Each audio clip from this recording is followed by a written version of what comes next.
Hi, my name is Adeline Berry, and I am doing the Unit 9 screencast for the March 22nd through 25th weather observations. So I did just record for 3 days, so March 22nd, 23rd, and 24th. But for our screencast here, and for my charts, I include the 25th just to show the drop off or just to show kind of the to further explain how the weather was going throughout the week. So let's start off with some outdoor temperature. So I did all in Fahrenheit here.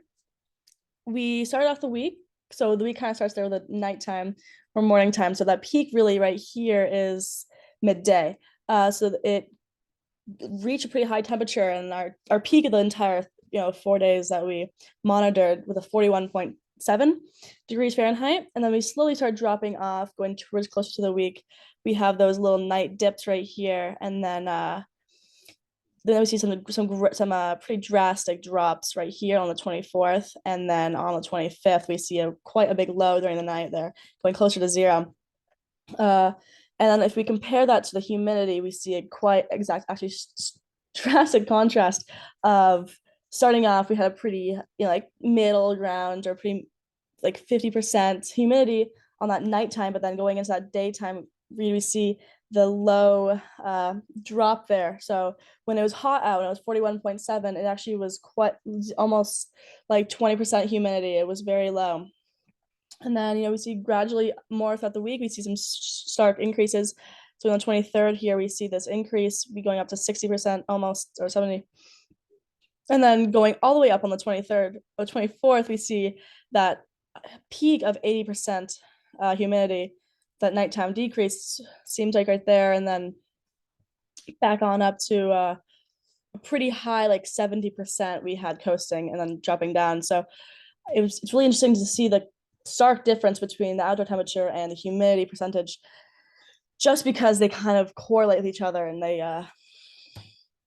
quite their opposites.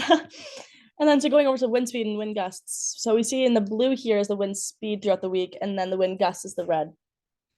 The wind speed was pretty normal throughout the week, or not normal, but pretty accurate, like pretty similar throughout the week. We being around 2 miles per hour, going down to zero, and peaking up to about 3.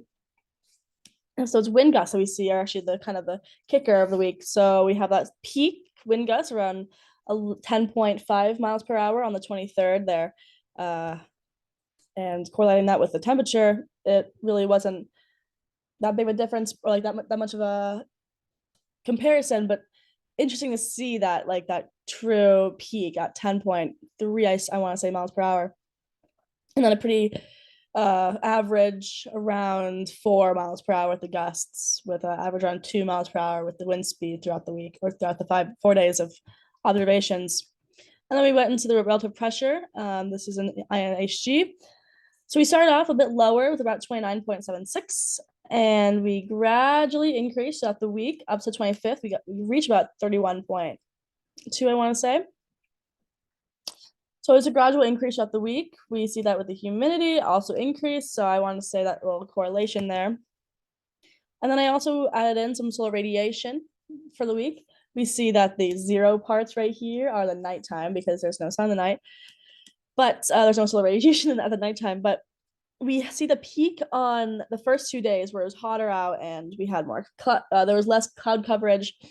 So we see those peaks on those 2 days, but then that third day, we see a pretty low solar radiation. And in my observations I was taking, the cloud coverage was almost complete. It was about 3/4 all cloud coverage. So hard to get some sun in, as we see. And then that last day, we see a little bit, we're getting the sun again. It's getting, a bit more radiation.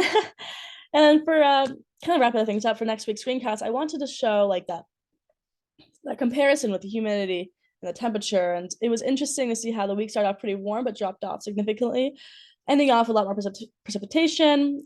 We see on that 24th right there on the humidity, that is the day it started snowing a little bit. So it's interesting to see the humidity and the snow or precipitation comparison. And I just want to say it'd be interesting to compare the temperature decrease with the humidity increase and see how those two correlate.